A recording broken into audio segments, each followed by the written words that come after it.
其实今日学生前来啊，是向恩师来讨主意的。说吧，能帮上你，也让为师感觉到自己还是个有用的人。恩师啊，虽然大圣目前已经出沙，但是呢，却连个商标都没有。是该有个商标啊。我看，不如叫魁星吧。魁星，恩师啊，魁星虽好，但是不是有点以状元的名头傲人，过于招摇？你乃大清的状元，名副其实啊，不存在招摇一说。好，就依恩师，今后大生纱厂出产的棉纱就以魁星为商标。多谢恩师。喝茶。谢恩师。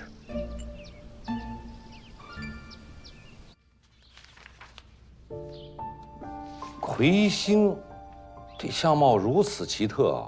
这个作为咱们大圣的商标，会不会不合适啊？哎，这可是翁师定的，从来都说状元是文曲星下凡，这不挺贴切的吗？哎呀，商标也有了，也开车出沙了。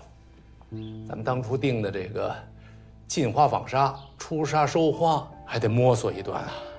万一有什么闪失，资金流上出现问题，生产还是挺困难的。哎呦，难呐！但不管怎么说，再困难，大圣也不能垮。大哥，哎，哦，哎，四哥，四先生，王上，哎，商标怎么样？大家都觉得好，可以。我老恩师翁师定的，错不了。对了，刚回来又要向各位辞行，又得出趟门。去哪儿啊？去上海。上海干嘛去啊？去见个人。谁呀？郭华茂。啊？哎，他给咱们啊来了封信。这是什么？战书啊！别人下了战书，那我自然是得应战的。见他干嘛？这不是浪费口舌吗？哎，默生啊，不是这么说。郭华茂这个人虽然说油滑，但是伤害臣服多年，有他的过人之处。我倒要看看他是怎么想的。还有，知道这封信的意思吗？主要思想是，他要在这个时候收购我们大圣。郭华茂啊，古今他不给齐了，我们刚起步，他要收购咱们，他什么意思？我倒要去会会他，具体内容自己看。告辞，告辞。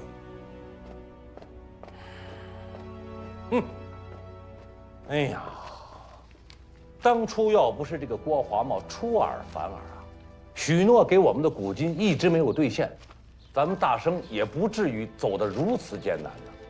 你说现在啊，他不想着补上古金，反而要收购咱们辛辛苦苦创办的大生，我看这个人呐，脸皮比我鞋底子都厚。我看呐，四先生根本无需去见这个人，他郭华茂，他现在就想拿走咱们大圣，我第一个不答应。后生这番话我爱听。也许咱们是当局者迷啊，在这种情况下，他要收购咱们大生，必定有点想法。如果他有什么办法，正好能让咱们摆脱困境，也不妨听听嘛。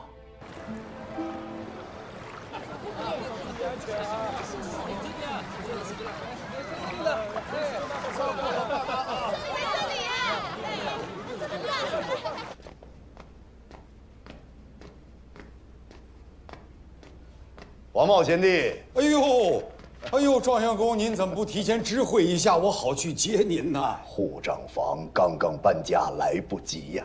搬家也用不着您亲自动手，好不容易来一回，让小弟好好尽尽地主之谊。哎，不必客气，我们先谈正事啊。请。好。状元公真是雷厉风行啊！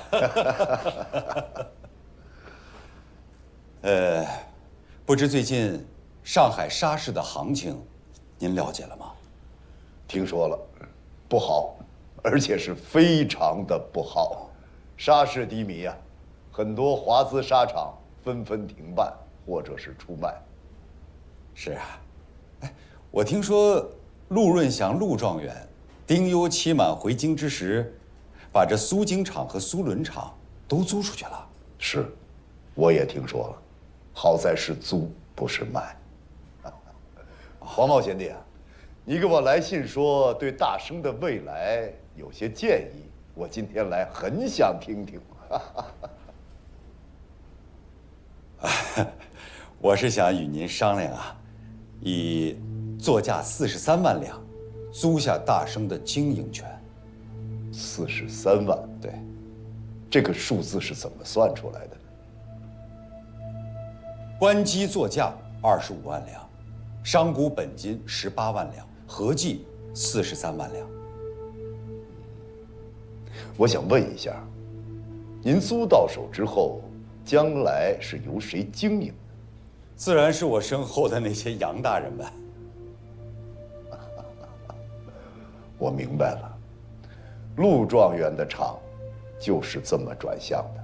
是，所以说，大生不会步这个后尘。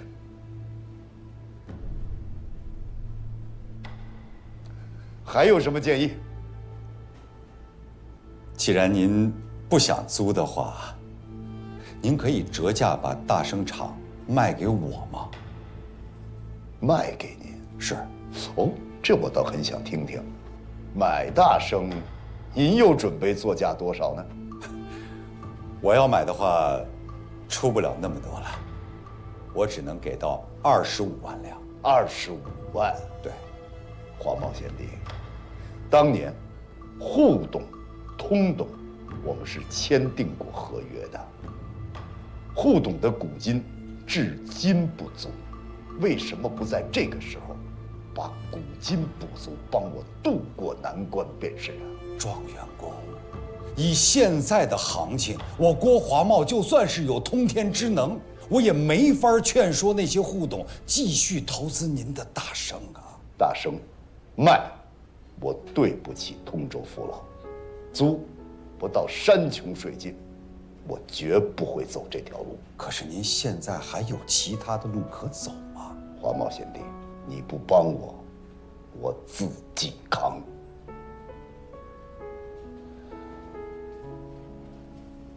好了，如果没有其他新的建议，我得回去扛了。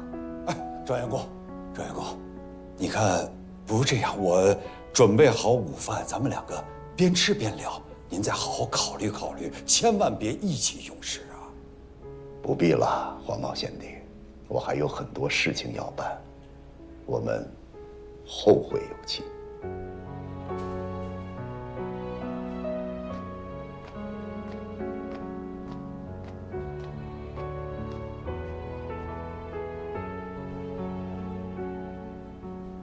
可是您还能扛多久啊？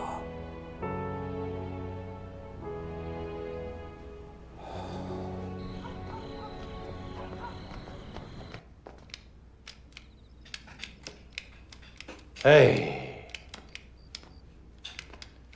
没钱呐，慎德哥，我挺不住了，我是真的挺不住了。孟生啊，你也40好几的人了，怎么还是一点城府都没有？你大生的银钱董都慌了手脚了，你让底下人怎么看？像什么像？你俩出去，把门关上。沈大哥，这都什么时候了，我还能顾得上底下人怎么想？大生要是垮喽，可大生垮不了。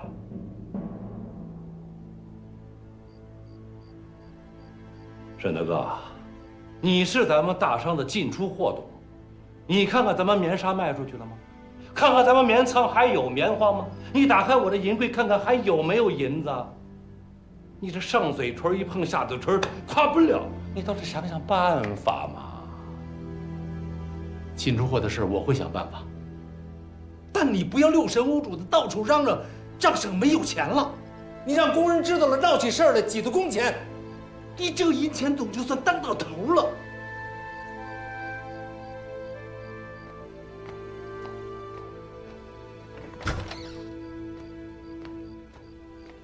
我这不是为咱们大生着急吗？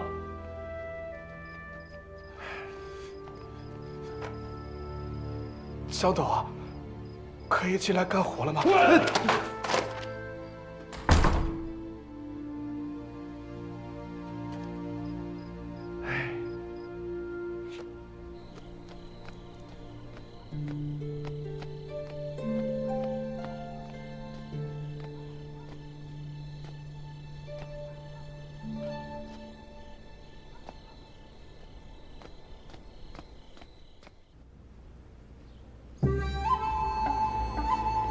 山本君の情報によれば大成宝石商は今難関にあり、我らが新国の宝石業界へ進出するにはとんでもない好機です。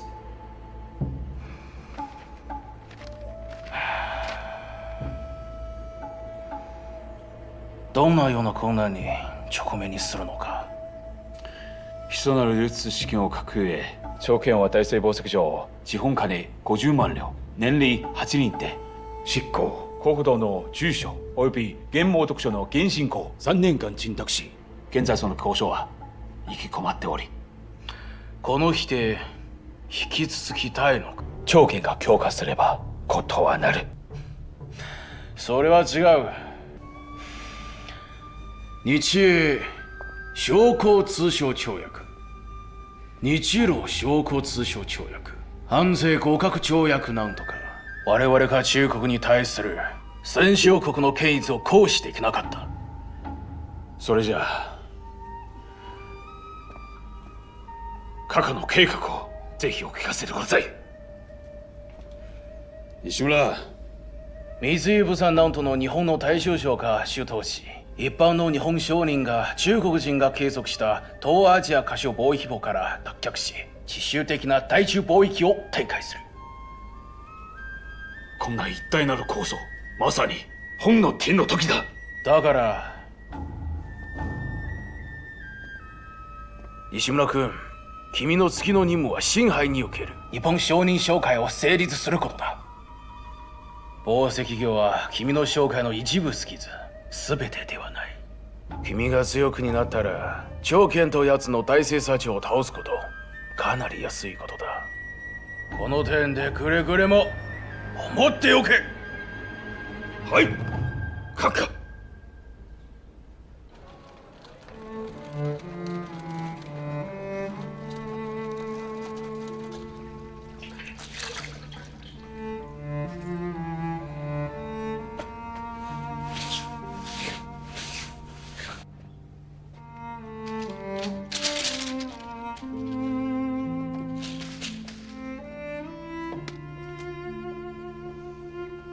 四先生吃饭了。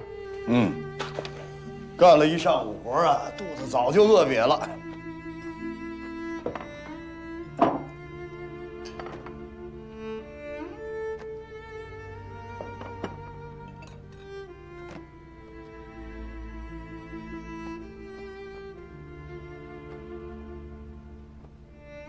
玉红啊，怎么了？跟霜打了似的，没吃饭呢你啊？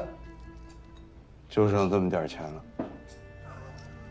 没事，没事。四先生，咱们也不能这样一直等吧，这不是个办法呀。咱们跟郭华茂聊完都2个月了，怎么一点动静都没有啊？你还盼着他买咱们大生纱厂啊？没有，我大生肯定不卖，但是你们不是说什么以租代购不是可行吗？下策，咱们怎么也得等一个中策才是。那中策是什么呀？中策就是熬过现在霎时的低迷，等到来年春暖花开，就是大生再起之时。哎，下策中，那先生是不是还有上策呀？上策有啊，上策就是通户古今，如数道场，大生纱厂机器全线开机，高歌猛进。眼下纱价低，棉价更低，应该多囤棉囤纱。一旦行情好转，就能赚大钱。赚了大钱之后，就可以建立各类书院，既有科学，又有国学，培养的人才都是国家的栋梁之才。这上策好啊，强国呀！可是眼下这情况，就是不知道能不能活到那天。以后啊，没事儿，一切都会好的，放心啊。来我家！哎，等，哎，你们都走开，都走开，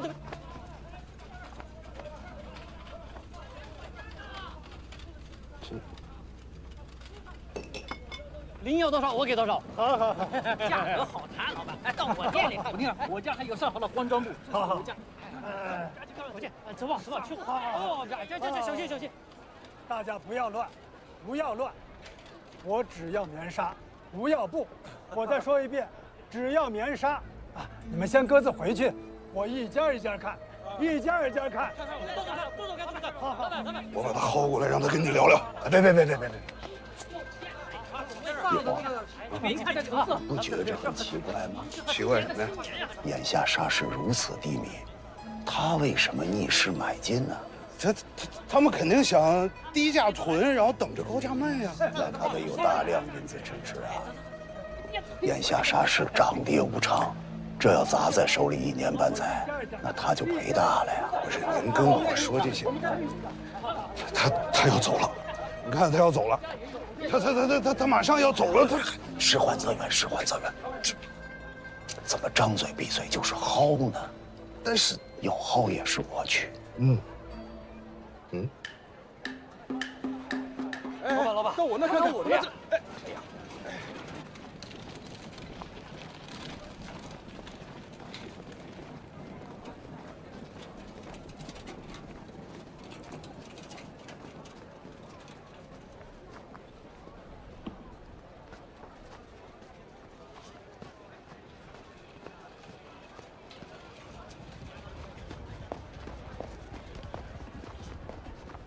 这位先生，请留步说话。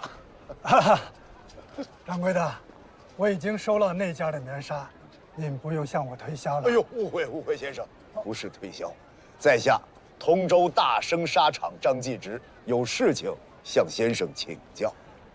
通州大生纱厂，张继直。您说的大生，可是状元公张謇新近创办的那间纱厂吗？正是。那您在下名简，字继直啊。哎呦，在下真是有眼无珠，失敬。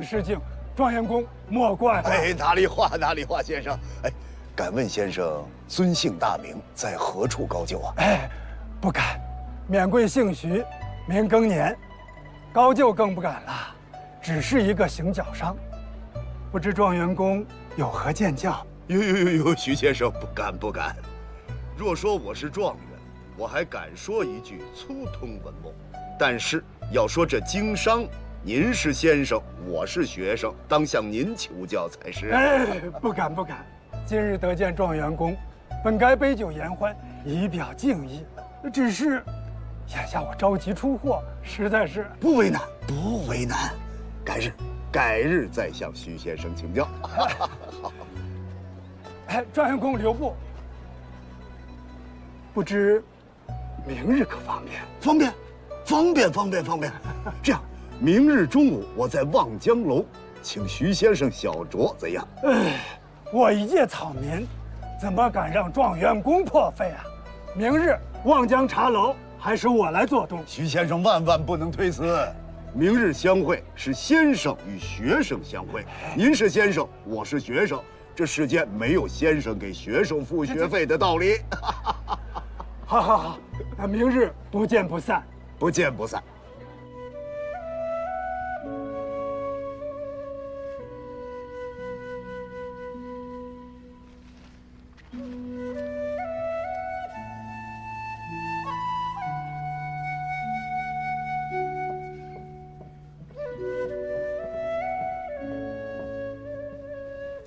司先生，您还不知道着急啊？我急什么？你方才在徐老爷那儿打肿脸充那什么，说要在望江茶楼做东，那望江茶楼多贵呀，咱哪有钱做东啊？您不是又憋着要卖刺吧？这回被你猜着了，一红啊，我要没记错的话，这附近有一家字画店，叫朵云轩，你去打听一下。朵云轩，明白了。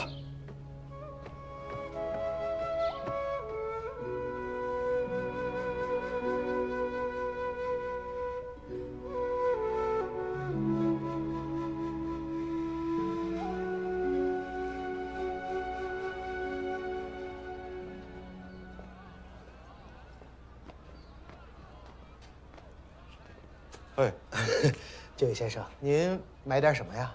啊，我看看。好，随便看。啊，那个，我这儿有字儿，我要卖。那我们来这儿看看字儿。好，您请。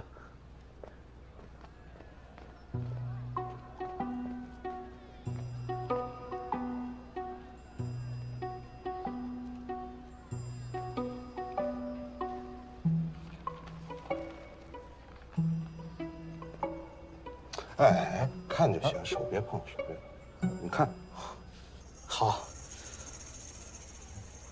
字是好字，就是不知道出自哪位名家呀？你看不见啊？啊，这不写着呢吗？张謇，咱们当今状元张继直。我看见了，可不知这是状元爷的真迹还是赝品？我眼看着他写的呀。您眼看着这不好说。您如果是这样的话，这字我们收不了。你少废话吧！你就告诉我，如果真的是咱们当今状元张謇、张继直写的字，一幅多少钱？如果是状元爷的真迹，一幅起码2两银子。好，那么多呢？你等着啊。好，等着，别动。哎，司先生，谈好了，一幅字2两银子。哦，哎，多谢老板。先生，您是什么是什么事？哦，明白了，明白了。一红啊，把印给我。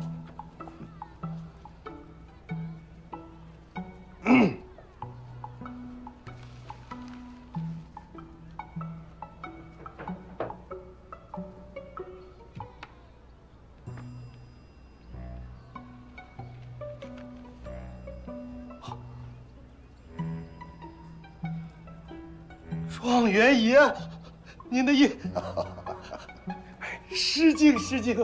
多谢老板。一红啊，哎，谢印啊，好嘞，告辞。状元爷慢走，状元爷慢走，状元爷常来。回来吧。哦，状元爷，你说的啊，一幅2两银子，我还有4幅，一共5幅。好，结账。结，只要是状元爷的真迹，多少幅我都给你结。你等着，我给你取钱。谢谢啊。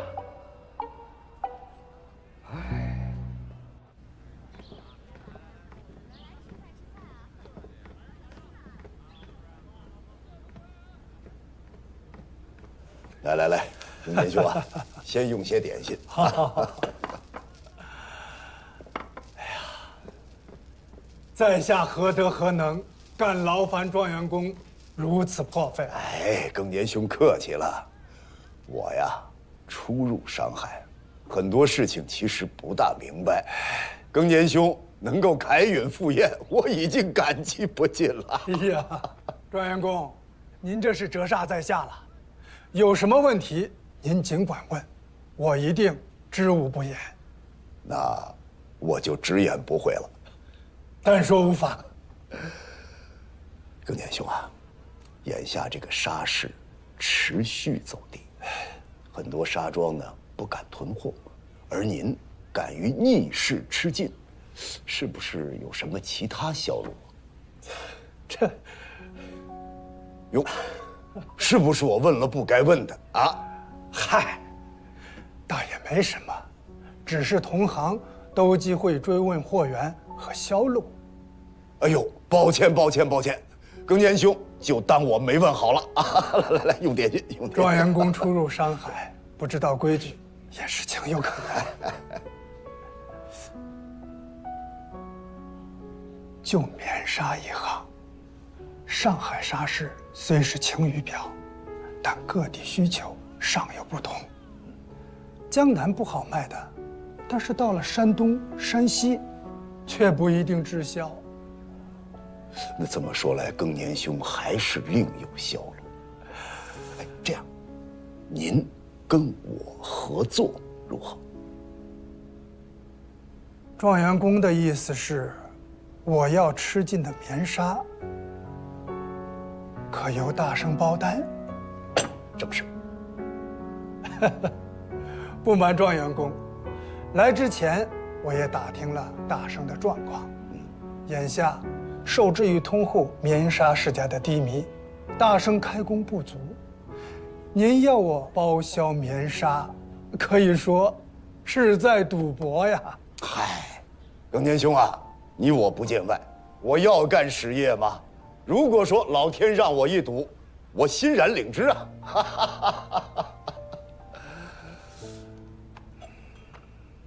玉华，来。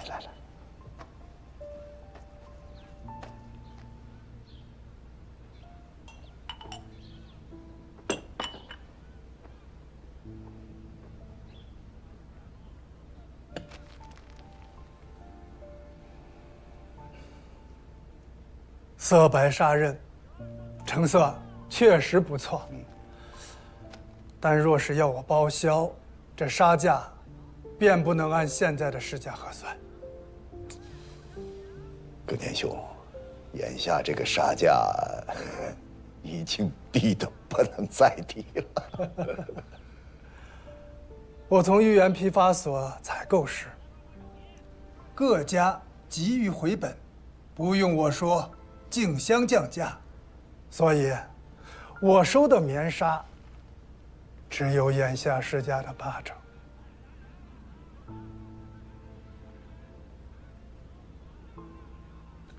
好，8成就8成。这样，庚年兄呢，预付我1半货款，我这边购棉出账。状元公，这不可能。若是我付了定金，但大生仍然难以为继，关门大吉，我找谁要钱去啊？哎，徐老爷，买卖不成仁义在，你不能咒大生关门啊！二位莫怪，我这也是在商言商。说得对。哎，这样，咱们当下立下字据，如果说大生纱厂出事，您到两江总督面前去告我。自古民不与官斗，状元公这笔生意我做不了。在下告辞。哎，庚年兄，坐。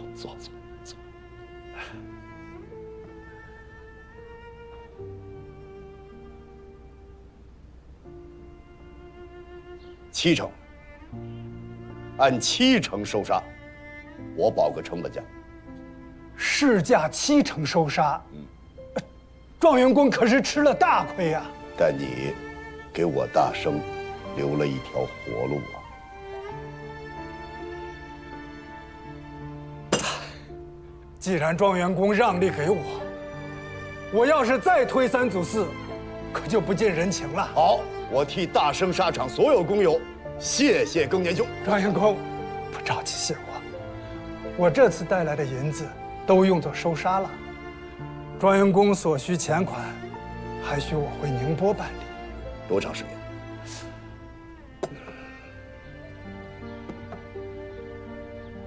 月内便可汇到大生账上。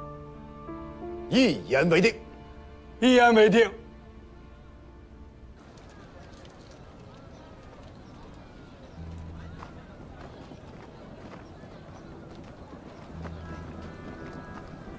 老板，哎，您这纱怎么卖啊？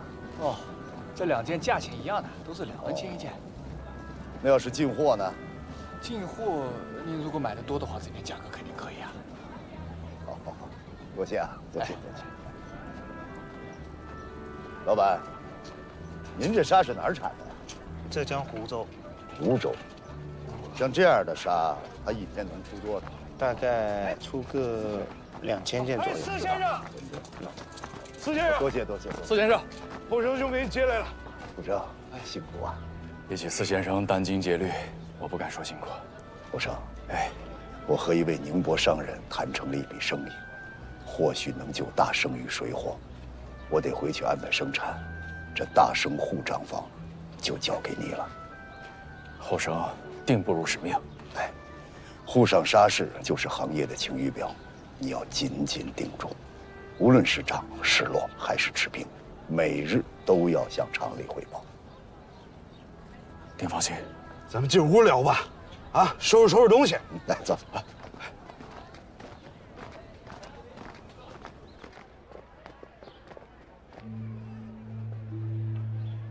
季直先生，好久不见，你这个地方可是太难找了。西村先生，不是为了给我来送乔迁之礼跑一趟吧？我是特意到城隍庙为大圣请来了财神爷。听说灵得很。多谢西村先生。好，有话请直说吧，我赶着回通州。回通州不必急于一时，我找先生谈的都是大事。玉红啊，你带后生去市场转转，了解一下情况。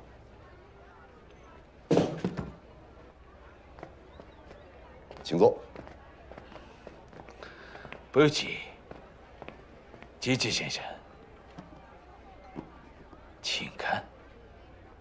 还有礼物。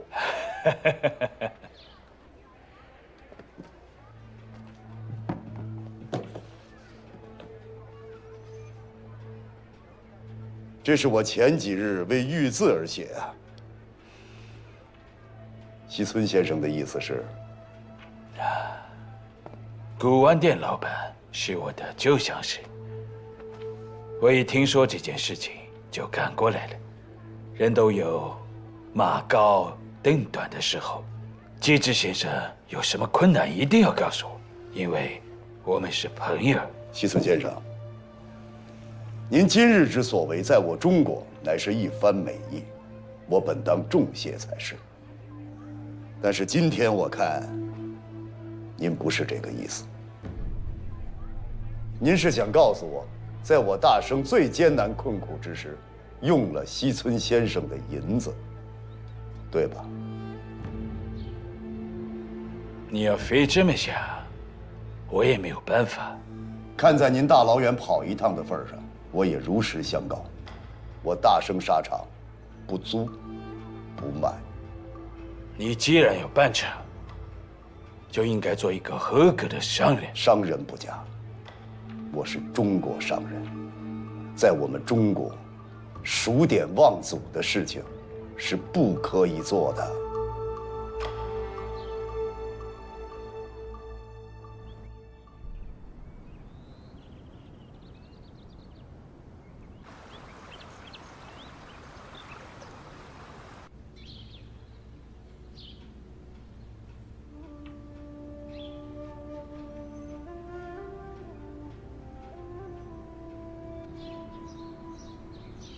我早就说过，天上不会掉银子。四哥哎，咱们现在是负债呀！我借了那么多银子，买了那么多花，放了那么多沙，现在咱们棉纱卖谁家？行了，你别说了。四哥，你说你这么聪明个人，怎么会上这种当呢？你明明知道沙市如此低迷，偏偏这个时候就有人逆势买沙。偏偏在你走投无路的时候，就能碰上这个姓徐的，怎么会江浙上海的棉纱卖不出去，运到山东山西，他就可以卖出去，而偏偏还敢包销？你少说两句吧。什么人呢？他能拥有如此雄厚的银子，敢吃进我们这么多棉纱？想想为什么呀？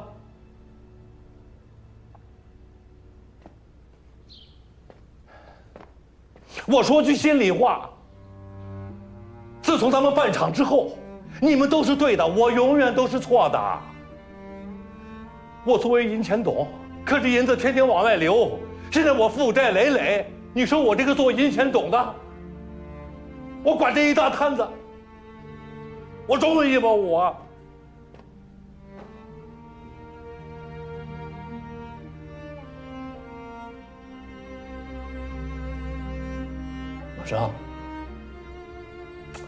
往上。自从办厂以来，有什么事儿不都咱们兄弟商量着办吗？是。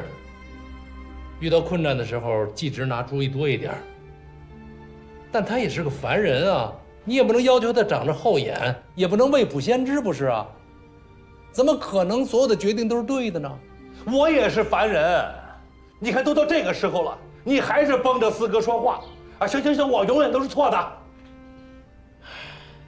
你也不用那么想，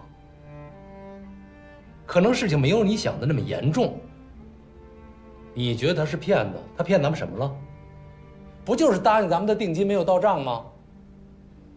啊，咱们垫了银子，买了棉花，垫了银子纺了纱，那对他有什么好处吗？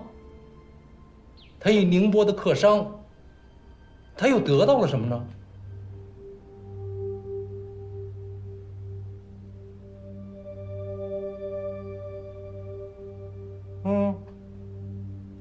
陈大哥，你一句话点醒了我这个梦中人呢。对，沈大哥，你说的太对了，他没骗咱们什么，但是比这更可怕的是，这是一个陷阱，这是一个阴谋。嘿，看看你们俩，哎呦，论学问吧，我不如你们。但是论做生意，你们俩加一块儿也不如我。还不明白？还不明白吗，四哥？不明白。孟生，你不妨直说。你这次到上海，这个郭华茂是不是跟你谈起了要收购咱们大生的事儿？不仅郭华茂，连西村都想把大生据为己有。所以呀。有人想低价买我们大生，我们不卖，所以就有人给咱们下了这么大一个订单，逼着咱们借银子买棉花纺纱，把咱们逼入绝境。这个人是谁呢？这个人就是徐庚年，旁边又有日本，又有郭华茂。这个徐庚年不是说了吗？1个月之内，把这个1半货款给我们打过来。我从月初等到月尾，愣见不着银子，为什么？他为什么不履行合约呀？这就说明他们是一伙儿的，他们就是想趁我们特别被动的时候，我们喘不上气儿的时候，他们趁虚而入，吃掉我们大生。这个徐庚年就是郭华茂跟这个日本人的马前卒。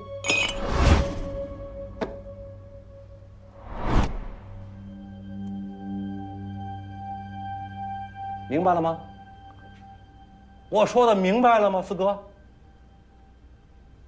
哎呦，有可能是我着急用钱，一时没想清楚。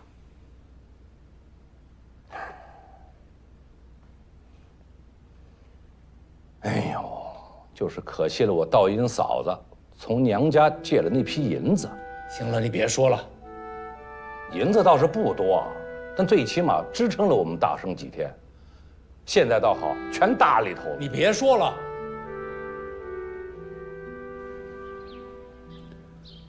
梦生一语如惊雷，我方知伤害险恶远甚。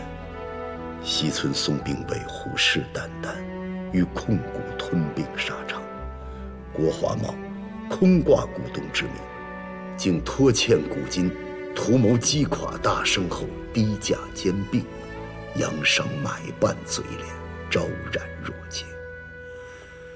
徐庚年承诺之欲付款，本是救命稻草，却迟迟未至，被骗似成定局。一夕开车时，沈京福大哥定禁花纺纱，卖沙收花之策临危就场。今天看来，所有努力将付之东流。眼看大圣停车在即，积压棉纱销售无望，见焦急万分，无内俱愤，惭愧不甘。时局动荡，战乱四起，南北交通断绝，全无消息。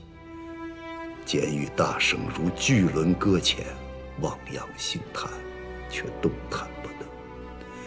众人皆盼见力挽狂澜，但见何德何能，何出其策？彻夜难眠，鬓边白发登生。古人所言果然不虚，人陷绝境，当真可。